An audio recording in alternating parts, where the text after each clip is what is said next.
Hi everyone, I'm Joanna Penn from thecreativepenn.com, and today I'm back with Steven Pressfield. Hi Steve. Hi, Joanna. It's great to be with you today. Thank you so much. And just a little introduction for anyone who doesn't know Steve.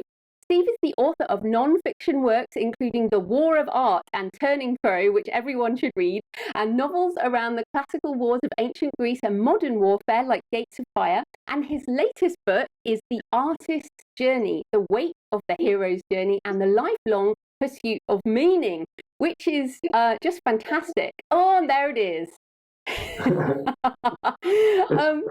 It is. So, Steve, I've read all your non-fiction books. I'm such a fan. And this one feels like the most spiritual of the books. So, why now, in this time when it feels like most non-fiction is all about productivity hacking and, you've gone deep? When you sent me that question ahead of time, Joanna, I wanted to ask you, what exactly is productivity hacking? Oh, brilliant.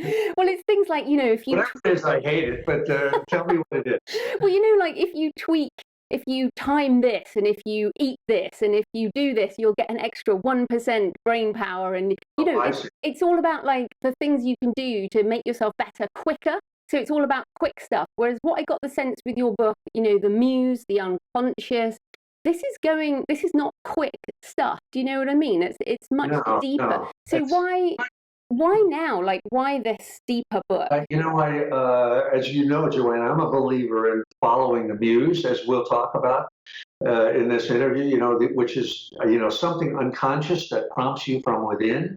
I'm definitely a believer in writing from the inside out. In other words, what is coming up from your own heart or coming up from that source in you, rather than trying to suss out the marketplace, trying to look for, well, what could I sell? What could I get over? Which is why I hate that whole hacking mentality, which to me is it's not really writing. It's not really being a writer. It's something else, But my whole way of looking at writing is that it's a lifetime pursuit, whether you're making money or not, whether like, as Elizabeth Gilbert said, that promise that she made to herself when she started writing, that she said to her writing, I will never ask you to support me. I will support you. And that's a real lifetime commitment of a real writer, right? So I don't know, this book just sort of came out of, I actually wrote it a couple of years ago. It's been kind of sitting around and I kind of re-energized it or retweaked it. But it is spiritual. It is really about that writing from the inside out. Yeah, definitely. And I've picked some quotes from the book that touched me. So the first one is, and you just mentioned here, the artist's work evolves over her lifetime. Her subject remains the same. And that's fascinating to me. So what do you mean by subject, and how does that relate to an author's voice? Like, what stays the same and what develops? It's a great question. Like I said to you before, I don't know if I could answer it. But if you think about the works of, say, Philip Roth, if you could put all of his books up together, or the albums of Bruce Springsteen, or the albums of Joni Mitchell, and you look at them all together. Let's say you start with Philip Roth. He definitely has a subject, right? It runs through all the books. He might define it a little differently than I would, but I would say it was like what it means to be a male Jew in America in the 20th and 21st century. How does that fit in? And every book, from Portnoy's Complaint, Goodbye Columbus, all the way up to The Dying Animal and his last few books, were on that subject. That was sort of, and he changed the way he attacked that subject. Like in Portnoy's Complaint, he did this zany, crazy, almost stand-up comic thing. And by the end of his life, he was doing very, very serious, totally scholarly examinations of the same subject. And if you look at, let's say, the albums of Bruce Springsteen or Bob Dylan or something like that, they're basically on the same subject. They just sort of attack it from a different dimension. And I think my theory on this, Joanna, is that the artist doesn't really have a choice here if they're following their muse. It's not like, I think Philip Roth could have said, I'm going to write about, I don't know, feminist or whatever, it wasn't really burning in his guts to get it out, you know? So I think our subject sort of chooses us in a way. And I think that, you know, the artist's journey, the title of the book, is really about that odyssey that we go through, that internal odyssey that we go to after we've committed to being a writer. After we've committed, after, you know, we've had that turning pro moment, that come to Jesus moment, when we sort of stop messing around and wasting our life. And from that point on, we kind of dedicate ourselves to finding our voice and that sort of thing, and also finding our subject. And so I think at that point, whether we start asking ourselves or not, or whether it just evolves, the foremost question in our mind is, what is my subject? What was I put on this earth to write about? I think when you see somebody like Philip Roth or Bob Dylan or Bruce Springsteen, you can say of them, they found their subject, right? They hit it, and they were on it right from the start. Yeah. So what's your subject then? Because having, you know, you do have... Great question, Joanna. Yeah, you have quite you have war. You have war and conflict in so many of your books, whether it's external conflict, you know, the Israel war, you've got your ancient wars, you've got the war of art. Is war your subject? I think it is, but not so much in the sense of soldiers fighting on a battlefield, as it is for me the internal war of the artist against his or her own self-sabotage and his or her own fear. And, you know, I was at the gym the other day, and a friend of mine said to me, life is a battle, you know? And he was just talking about the gym, but I think it is a battle. I mean, I can certainly see that many other people live their lives in different ways. A mother might feel that life is about bringing forth new life and nurturing new life, or someone might also say life is about love and about opening, et cetera, et cetera. Many ways you can look at it. But for me, it is a battle. I mean, when I get up every morning, I sort of feel that dragon there in my head, and I know that if I don't slay it that day, I'm not going to be very happy that night. And it's too bad we couldn't have Kate Spade and Anthony Bourdain here right now to talk about that subject.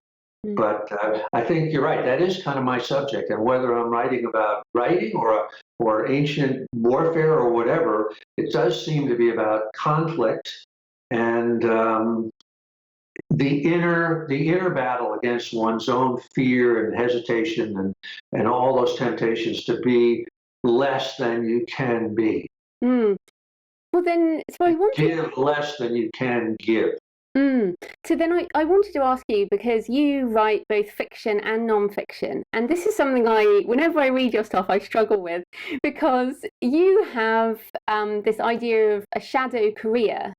And sometimes, you know, I write books for authors, you write books for authors, and not that I would put myself next to you, but I'm just like... I don't put myself next to you, Joanna. It's an honor to be here with you. Oh, you're so sweet. But whenever I write a non-fiction book, I feel like, in a way, I'm helping my audience, and I'm trying to share some of my experience and what I go through. And then, but when I write fiction, I feel like it's in some way selfish, but it's more respecting the muse. So how does your subject go through both your fiction and your non-fiction, and how do you balance those two? It's a really great question. And as I was reading it, when you said it, I thought, I don't know how I'm going to answer that. I mean, certainly I wrote fiction for a long time before I wrote The War of Art. That was, I don't know what, my 7th or 8th book or something like that, which was the first nonfiction book I'd done. And that I only sort of did because I just wanted to get it off my chest, because people kept asking me those questions, and I thought, let me just write a book, and then I can put the book in their hands, and I want it to be. And then after that, I thought, well, you know, I got to follow it up. There's more to it than that. And so it's just sort of evolved on its own. But I do think I sort of go to a different place in fiction. I'm sure you do too, in my head. And it does feel like, I don't know if it's a different muse, but it's a different something. I mean, it's almost like, I would say nonfiction is almost like writing an op-ed piece or writing an essay, where you're really not creating characters. You're not creating a world. You're not inventing a narrative. You just sort of, you're speaking in your own voice. It's sort of as though someone says to you, Joanna, I'm stuck on this thing. Help me. What should I do? And so you answer out of your own Joanna knowledge, which is really, I don't know if it really is the Muse. I guess it is, because it all comes from there. But you're sort of answering, I think, out of your real experiences in this real world. Whereas for me, fiction, you're digging deep into areas you don't even know where it's coming from. You know, I feel that about my fiction, that I don't know where the characters are coming from. I don't know what's going to come out of their mouths. And so that's a sort of a deeper surrender to that sort of improv-ish, what's going to happen next when you open the box. You know? Yeah, I feel the same way. I almost feel like it's a different mindset, and that's why I like using two different names, because I feel like by scheduling my JF Penn time, yeah, I can almost go into that. But I do.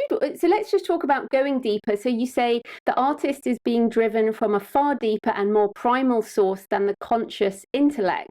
So how do we tap into the primal source? Like, how do we go down a level when we're so concerned with, just daily stuff going on? That's another great question. And of course, everybody does it in a different way. How it's like, how do you dream, or how do you have an intuition? I remember that they did a story. I live in Los Angeles, and they did a story in the LA Times a few years ago about where they asked screenwriters where they worked, office, whatever, and they asked 5 of them, and 3 of them said they worked in their cars, and one of them said he or she worked in a car while it was moving.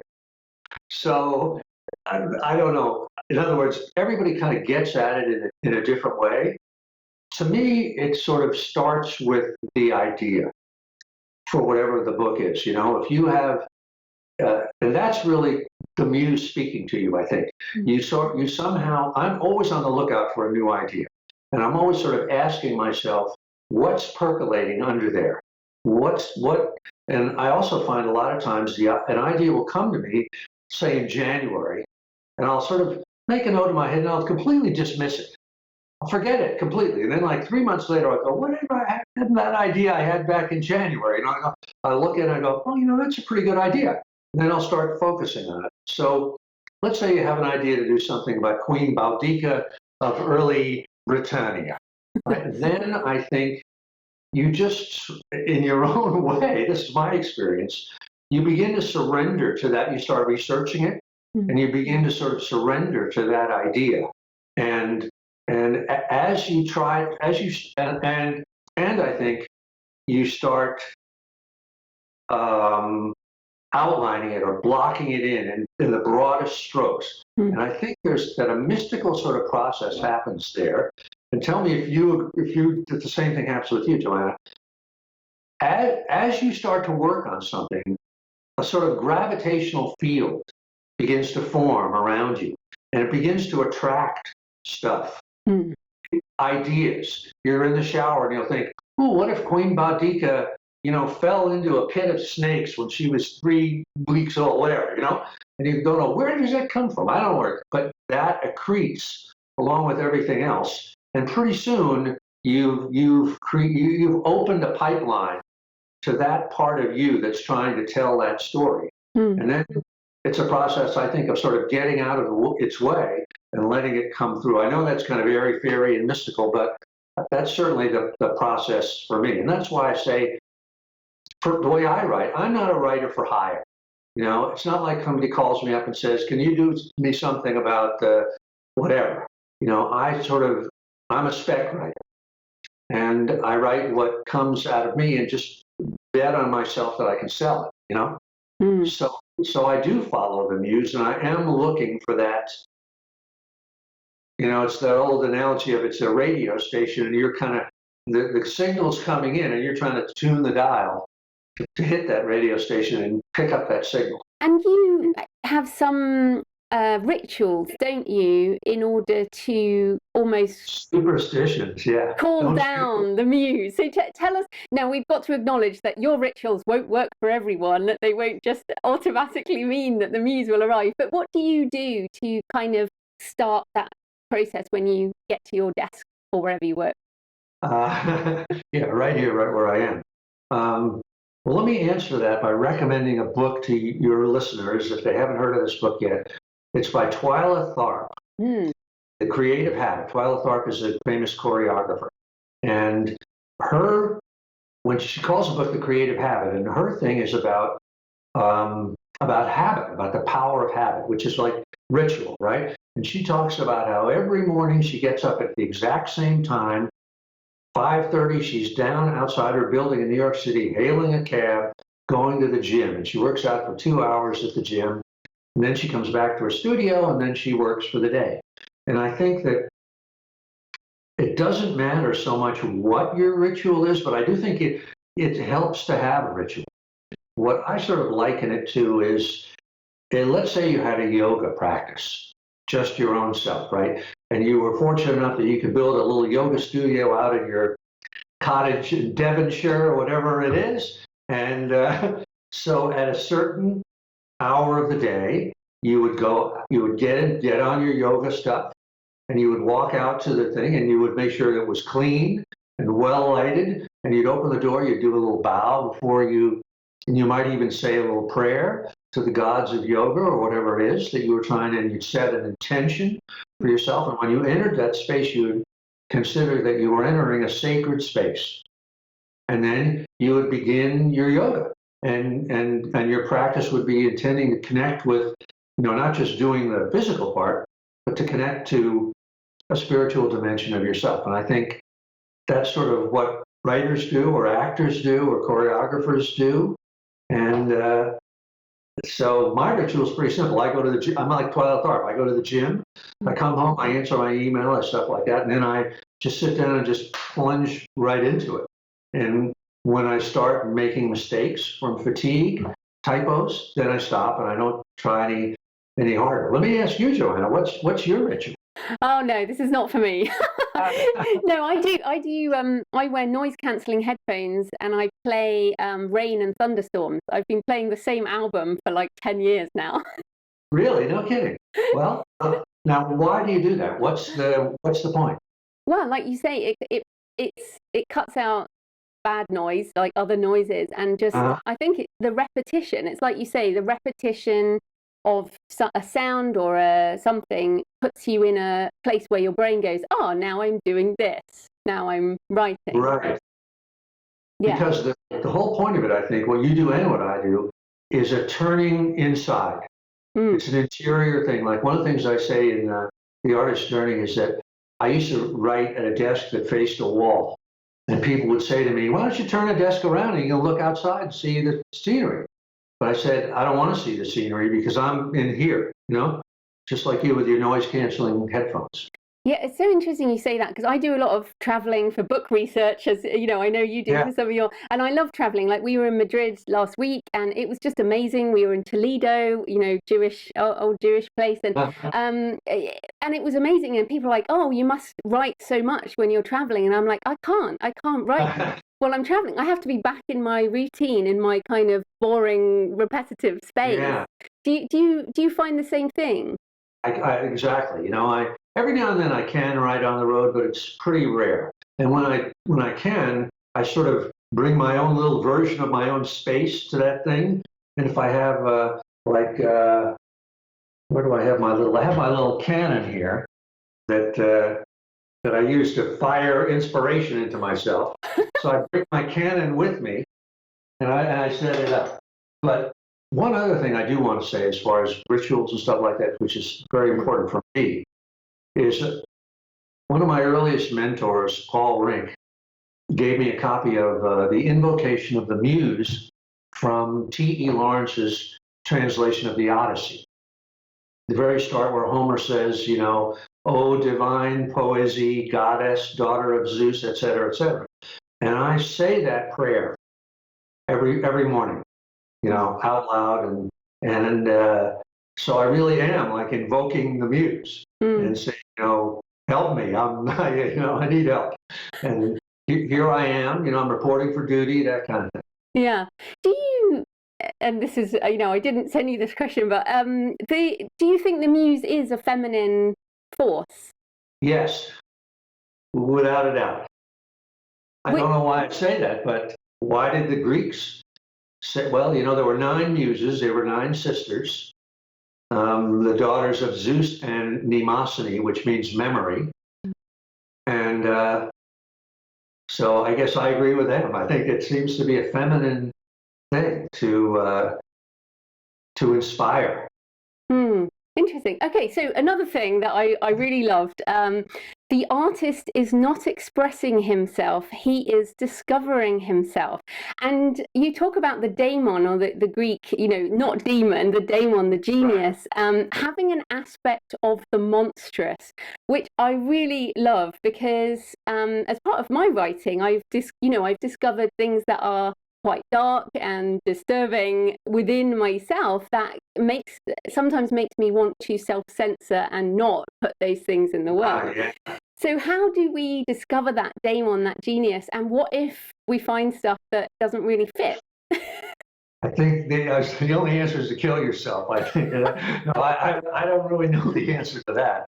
But let's go back to the concept of the daemon, because if your listeners haven't heard of this, it's an interesting thing. The Greeks daemon, D-A-I-M-O-N, was to the ancient Greeks a kind of an inhering spirit that we were born with.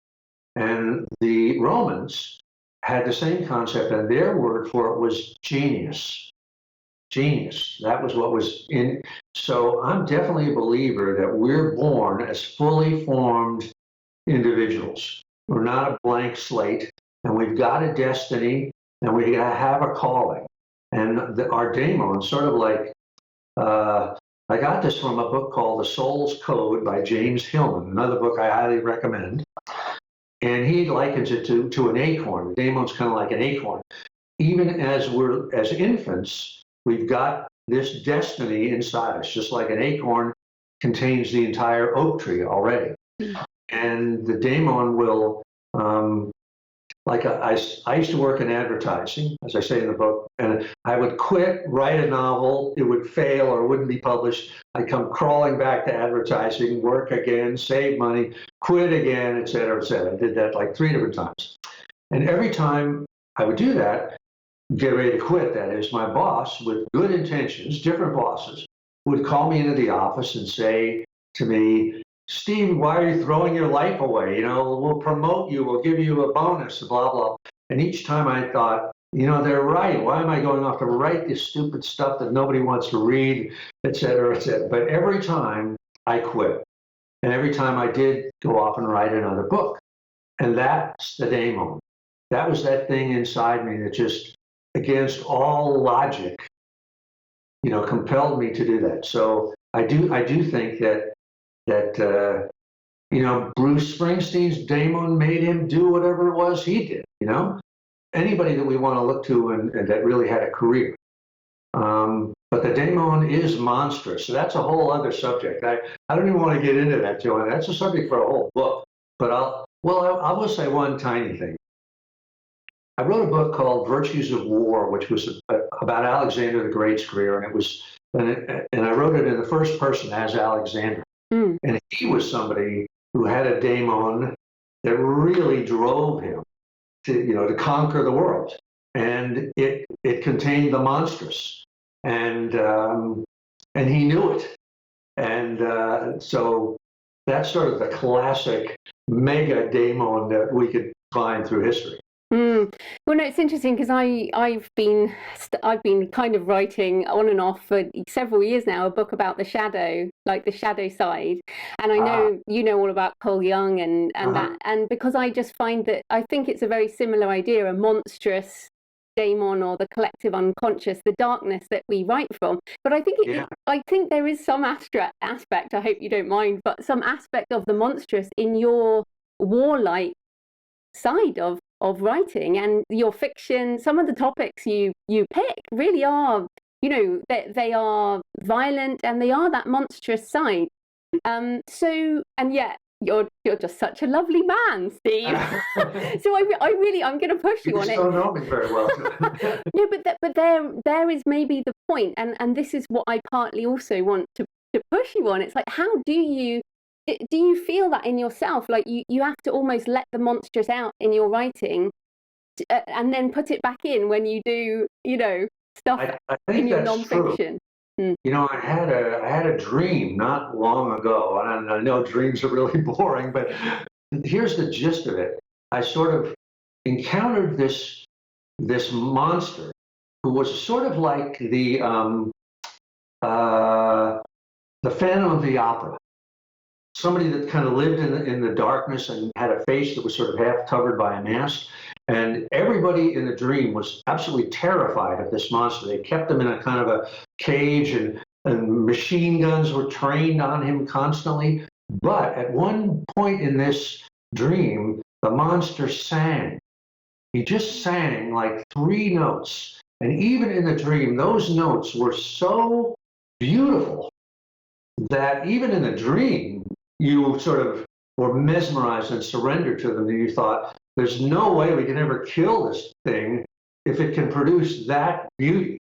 So that's sort of, I think, the weird part of what we call a monster is also it's our creative soul, and it's capable of incredible beauty that we can't produce it from any other source, not from any nice guy source. And I don't know, it's a sort of a paradox, a mystery. It's beyond me, but I mean, villains are always the most fun characters totally. Fun to write.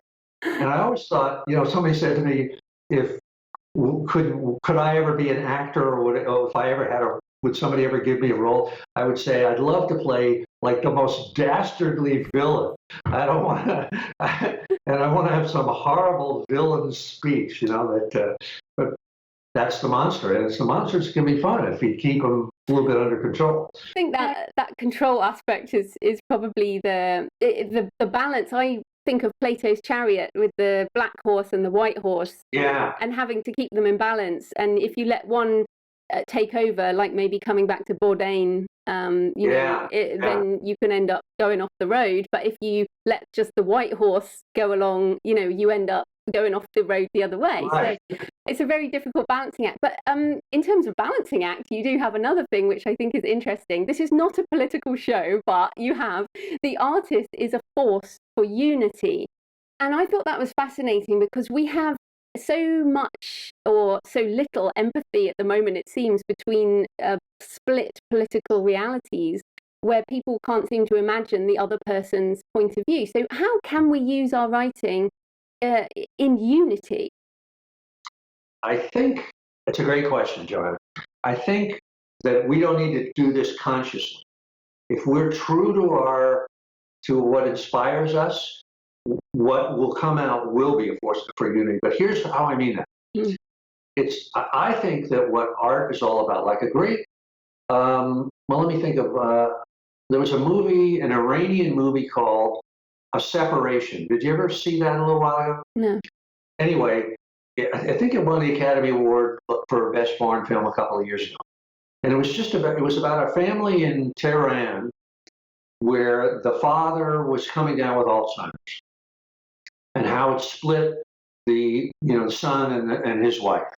And what was so great about this movie was, here we are in America, we're afraid of Iran, they're going to bomb us, whatever, right? And they hate us, we're the great Satan. But when you saw this movie and you saw these people, you empathized with them so naturally. There was no way not to. Your heart went out to them. You completely related to their problem. And this was the artist's gift to us, really. And that's what I mean by unity. There's no way after you see that movie that you could say the Iranian people are enemies of the United States or whatever. They're just like us. We're just like them. We're all, So I think the artist is a force for unity in that a great novel, or even just a halfway decent novel, takes you into the lives of other people and helps you identify with people that you might never meet, never know, never have, across centuries, whatever. So that's why I think the artist's role.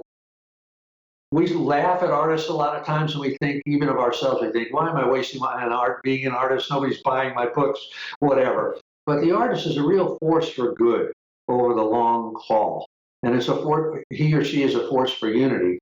Painter, filmmaker, dancer, you name it, because it's the artist's gift is the gift of empathy, and to show us something that we can no longer say that's not us, that's us too. So that's what I meant by that. So it's not really political. The artist kind of goes beyond the political. It's above the political.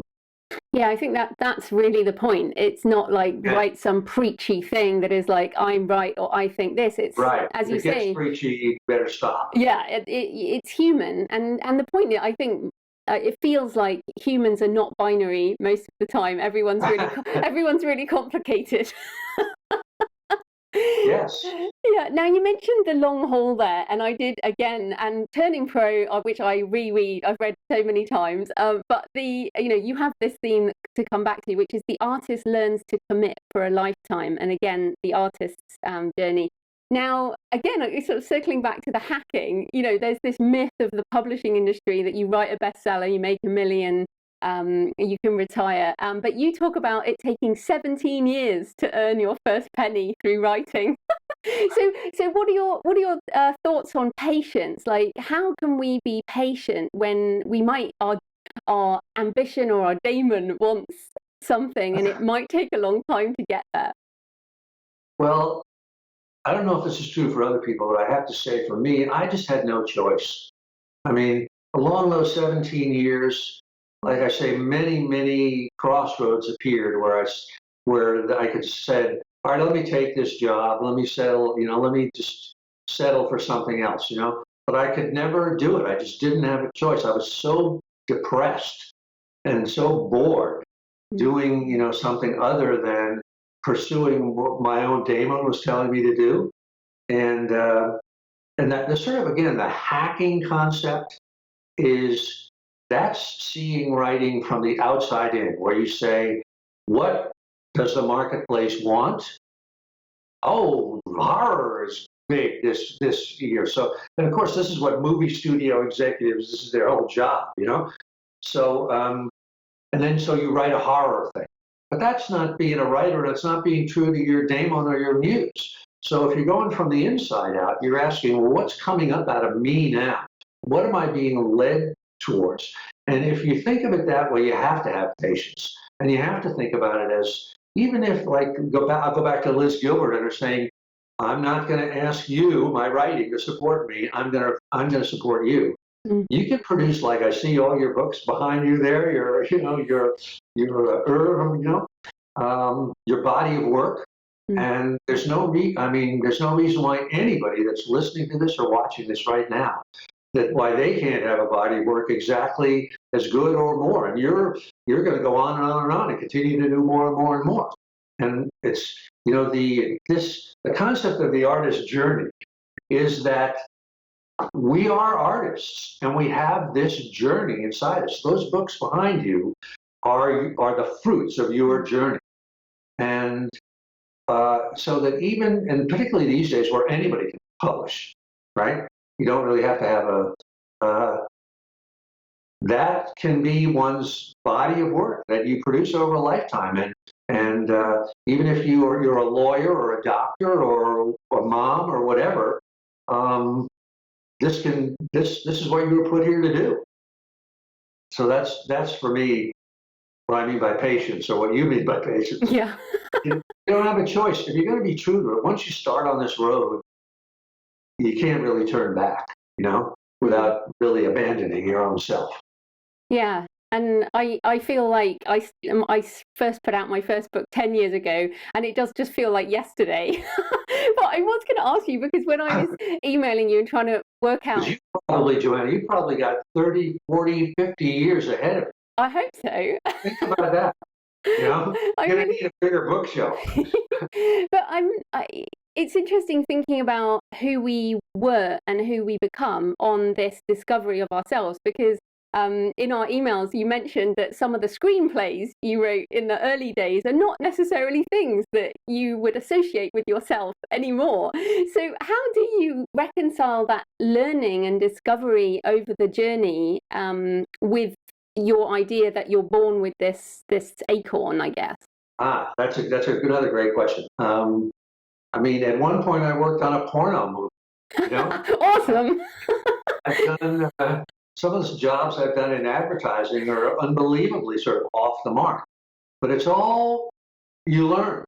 You know, I remember when I first got out to Hollywood, the first job I got, I was working with an old time director named Ernie Pintoff, who became a sort of a mentor to me, and he just said to me, "Keep working." And you know, this is sort of actually a mantra for actors as much as for writers. You know, take the next role, you learn on everything. And at some point, the daemon will kick in. You know, I've written so much stuff that was really not me, but it's a learning process. And you really do learn in every job, you know? And then at some point, maybe the muse is circling overhead and looking down and saying, "No, she's not ready quite yet. You know, well, got to do a few more of these terrible things." And then at some point, maybe the muse says, she's ready. She's paid her dues, and now I can start to give her some good stuff." It's so interesting, these things. You know, you think when you put a book out there, you're like, "This is the best I can do," but it's not the best you can do in 10 years' time or in 20 years' time. So. Right. Do you look back on your earlier stuff and say, "Oh man, I could have done so much better if I had"? Yeah, I mean, I think it's what I do is I look at my reviews on Amazon, and if I'm still getting good reviews on the old books, I'm like, it's fine. Yeah, that's true.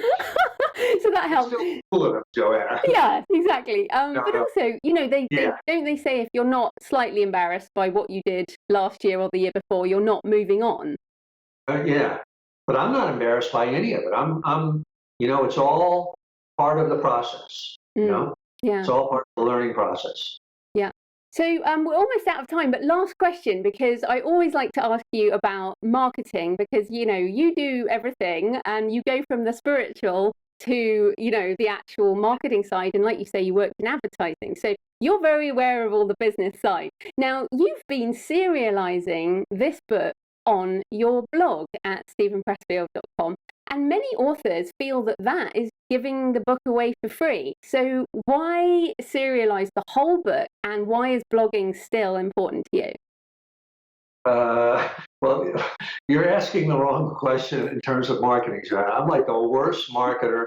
The only one worse is my partner, Sean Coyne. You know, we're terrible.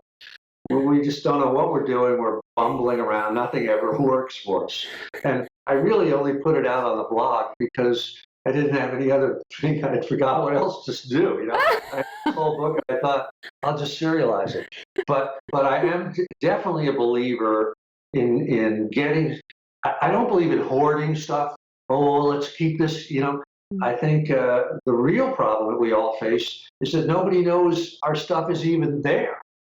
You know, it's not like, "Ooh, people are stealing our great stuff," you know? So I'm happy to put something out there. I mean, I don't know if I would serialize a novel because I don't think like only 3 people would, you know, stay tuned all the way through, you know? But I think a book like The Artist's Journey, you can serialize and hopefully people will still want to buy an actual copy when all is said and done. But even if they don't, you know, but I'm a terrible marketer, Joe. I look to you as you know, the guru of how to do this. But it's hard, isn't it? It's hard to get something out there for all of us. Well, I guess the point is that many authors starting out now would say, well, why would I bother starting a blog? And I would say, you know, well, Steven Pressfield has a blog, so why wouldn't a new author start a blog? I mean, do you still think the writing itself can be your marketing out there? The writing of the blog, you mean? Yeah, the blog is more shareable than the book, isn't it, in that way? It is, and I certainly think it's a great.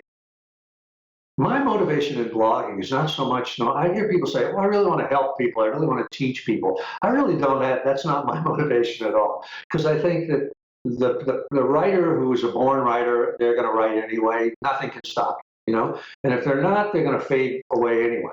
But I sort of do it almost to teach myself that, and to explore, what do I think about villains?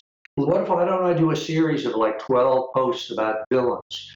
And I do find that it's very helpful. You start to get in there and you go, oh, I never realized that, or you watch a movie and you go, that was a great speech that Jeremy Irons gave, and, what can we learn from that? So I'm really sort of blogging for my own benefit. And I hope people profit from it and like it, but I'm really doing it for myself. And I do think that a new or beginning writer should do it. Because it gets you into your own, it makes you ask yourself, what do I really think? What do I really know? What do I think about this? Why? It's easy, we can come up with an opinion, but then if someone says, well, why do you think that? A lot of times you don't know. And it's good to ask that question and answer it. That's probably why I end up writing another non-fiction book, because I want to know what I think. But anyway, look, where can people find The Artist's Journey and all of your books and everything you do online? It's on Amazon or Barnes & Noble or all that stuff. Or my little company with my partner, Sean, is called Black Irish Books. And if you just Google that, Black Irish Books, you can get all of our stuff there. Fantastic. And it's not cheaper, but if you want to buy like a bundle of ebook, audiobook, and paperback, then it is cheaper. Did you narrate the audiobook, this one? Yeah, there's an audiobook of this, yeah. Fantastic. I've got the Turning Pro one, and yeah, I think that's awesome. I think audio is kind of the thing of the present and the future, I think. Oh, it's fantastic. So thanks so much for your time, Steve. That was great. Thank you, Joanna. Thanks for the great questions. It's always great to talk to you and hang out with you. It's great.